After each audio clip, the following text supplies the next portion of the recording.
qaraxyo meel ka dhan xamar waa joogay oo dhacdaygu cusubmahayn laakiin wuxuu qarax aan sirin aniga uu ku jirteedo dhan banaanka u soo saaray macnaa aniga dhanna waxaan galay maartay jawi aan caadi ahayn oo macnaa impactiga ama culayska u lahaa qarax axmed cabdi haadi waxa uu ka mid ahaa dadkii ka badbaaday qaraxii 14 Oktoobar saas markay dhacday isla markuu qaraxu dhacay dad badan meesha fadhiyay nin kamid ah dadka meesha fadhiyo Soomaali loo oran jiray oo taagnaa oo kabriyeer ah oo nin oday ah wuxuu bilaabay qaylo saaxiibo inta wajiga waxa kaga dhacay wax weyn wajiga kaga dhacay waana dhacay hal caawi dhinaca kale gadaal dada agteeda dada yaala ayagana oo dhaawacyo waaweyn soo gaareen nina arkay halka soo gurgurnay intaas markay dhacday hal caawiyo ayaa meesha dhan ciid iyo mugdi baa isqabsaday axmed markii uu qarax dhacayay waxa ay wada joogeen saaxiibkiis Cabdiqani Seed oo ay isku dayeen in ay ka wada baxsadaan halkii uu qarax ka dhacay ana markaa ma dareemin dhaawacani soo gaaray waa baxnay aniga iyo kaliya waxa nasiib u yaal inaan meesha ka oradno yar Cabdikariin la yiraahdo oo hotel cashier-ka ah oo meesha qaybta oo cunada cashier-ka ah waa oradnay markaa oradnay Cabdiqani oo musush ka soo baxay meesha taagan wixii inuu inta u carraa marka waxaan namar hor meesha ka soo baxna luuqyaan ku laabanay Cabdiqani inuu luuq ka jaban yahay oo luuqtiisu ay barlaasta luuqta dhan ay kala go'an tahay markeenin anina luuqteeda dhaawac ka markeenin meel luuqan ku cararay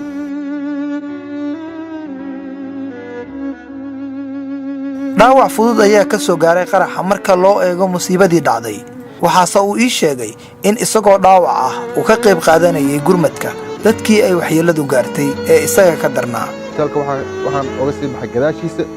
guri kale oo garoon yar kubadda ugu ciyaar ku yaala sii galay guriga markaan sii galay waxaan ugu tagay gurigii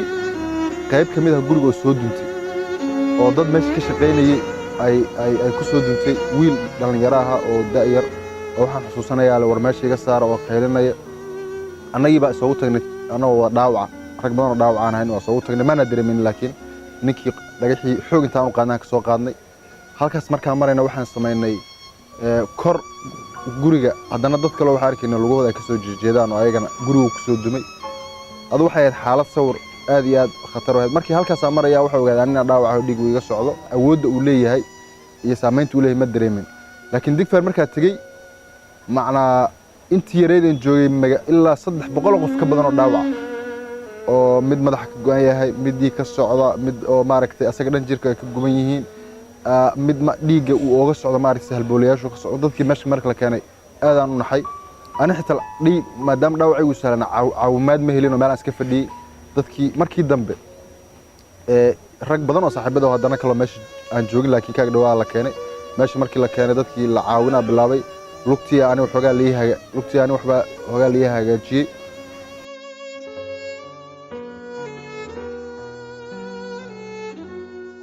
axmed waxa uu qabaa in dhacdadii 14 Oktoobar ay ahayd mid mudneed in wax laga barto marka waxay ahayd runtii oo dhacdo oo horfiga ah oo aad u naxdin badan oo Soomaalidu dad ka faa'iideysta ma dhacdooyinka weyn oo soo mara taariikhdooda laakiin isbedel weyn oo maaragtay ummadan bedel laha maaragtay lagu tusaale qaadan laha maalintaas marka waxa u baahanahay dadkeena wacigiisu inuu kaco oo la yiraahdo okay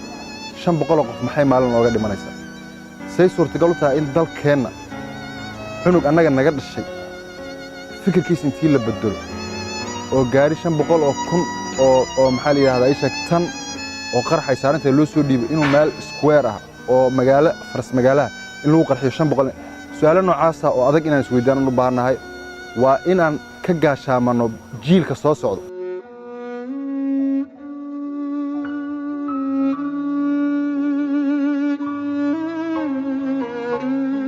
haddaba muxuu ku xasuustaa qaraxii 14 Oktoobar xasuust markuu waa xusuusana horta wadaadka masaajidka joog waa qimay shaqbo kale masaajidka wadaadka Allahu akbar qarax markuu saas u dhacay wasaab ku sheegay aniga macna qaraxii kale waan joogay laakiin saameynta qaraxaas ula caadi ma aniga dhan waxaan dareemay inaan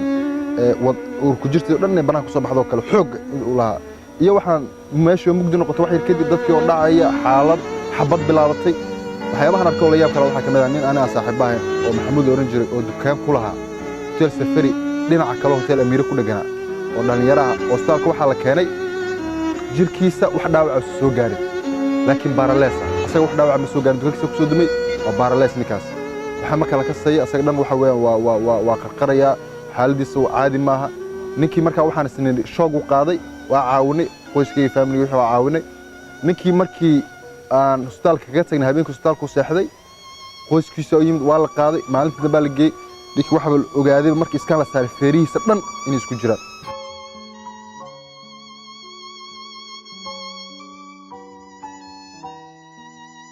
cabdishakuur Ali Axmed warbaahinta qaranka Muqdisho